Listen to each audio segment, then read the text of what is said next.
tú y yo, tú eres abogado, yo soy historiador inicialmente, nosotros venimos de una formación política que nos obliga a conocer historia. Así es. Tanto tu formación en el partido que tú has militado, como por tu condición de abogado, uno tiene que manejar aspectos históricos importantes.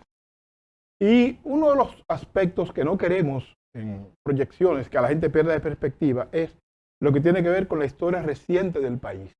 Y precisamente ayer, 20 de octubre, se cumplieron 63 años en el que un grupo de estudiantes de lo que era la Universidad de Santo Domingo, no era autónoma todavía. No, porque era la de Santo Domingo. Correcto. Así es. Fueron acribillados por los cuerpos represivos del gobierno de Joaquín Balaguer, que heredó del trujillismo, o sea, el gobierno de 1961 a 1962. El gobierno que le decían, de hecho, había una consigna que decía Joaquín Balaguer, muñequito de papel. Sí. Y le decían el presidente gomígrafo, porque aunque Balaguer fue presidente de la República en 1960 con el dictador vivo, realmente el presidente era Trujillo.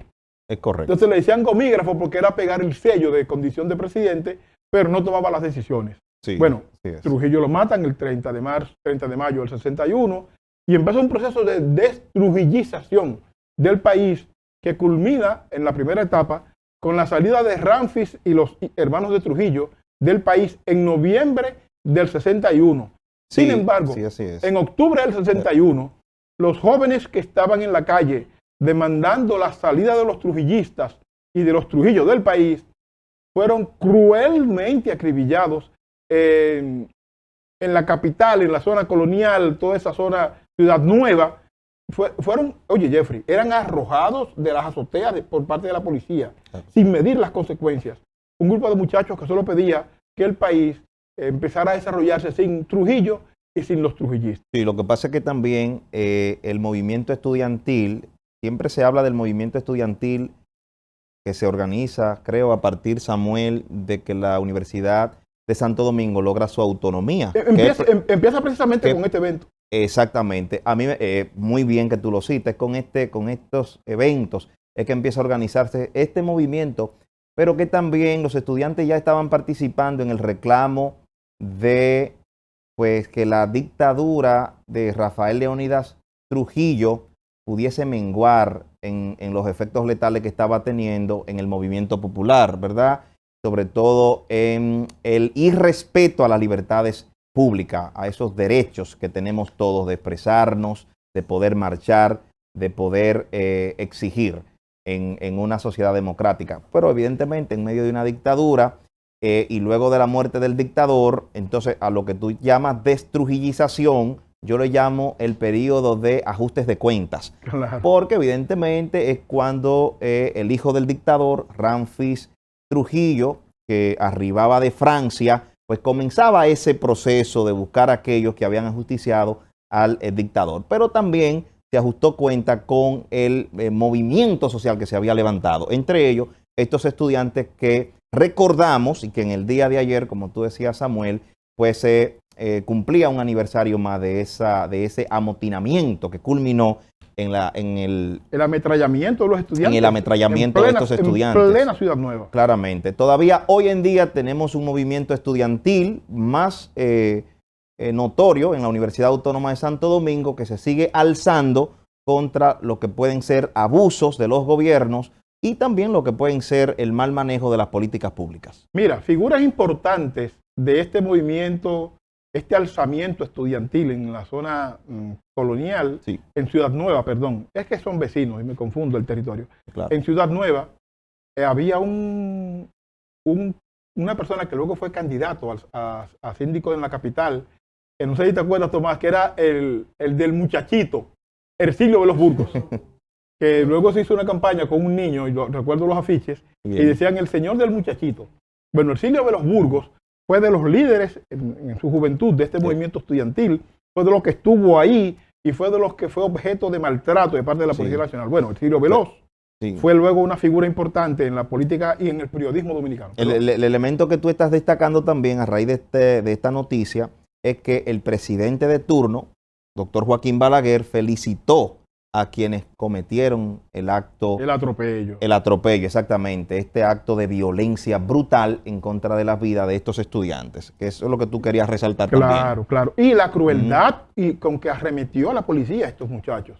Fue una cosa absurda, una cosa sin sentido. Muchachos que apenas estaban protestando sin nada, sin piedras, claro sin que sí. nada. Pero tú sabes que la historia con relación a los gobiernos de Joaquín Balaguer y el movimiento estudiantil no fue distinta. No, no. O sea, eso perduró, eso fue una confrontación eterna. Eterna, sí. Es cierto.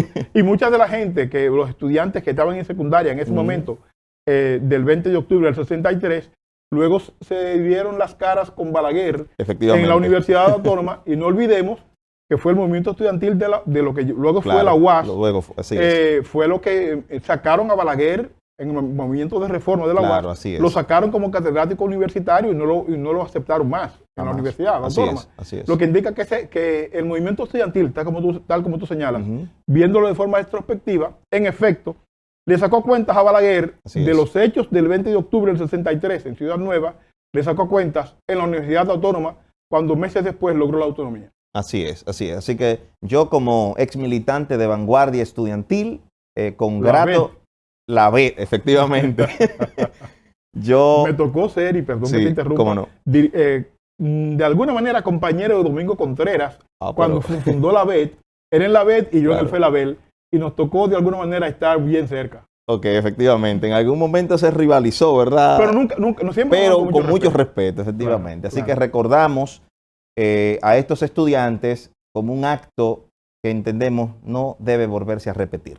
Y es bueno para la memoria, para que entendamos que esos esfuerzos pequeños, esta movilización estudiantil en Ciudad Nueva del 63, las acciones, 62, perdón, correcto. 61, perdón, las acciones que concomitantemente se dieron, por ejemplo, Amin Abel Hasbún se integra a la lucha social a raíz de estas acciones de la policía en el 61, y se integra a derribar efigies trujillistas de la capital, y es lo que despierta, en el caso de Amin, lo que despierta su interés por la lucha social. Y tú me corregirás, Amin Abel terminó siendo el primer presidente de la Federación de Estudiantes Dominicanos. En efecto, en efecto.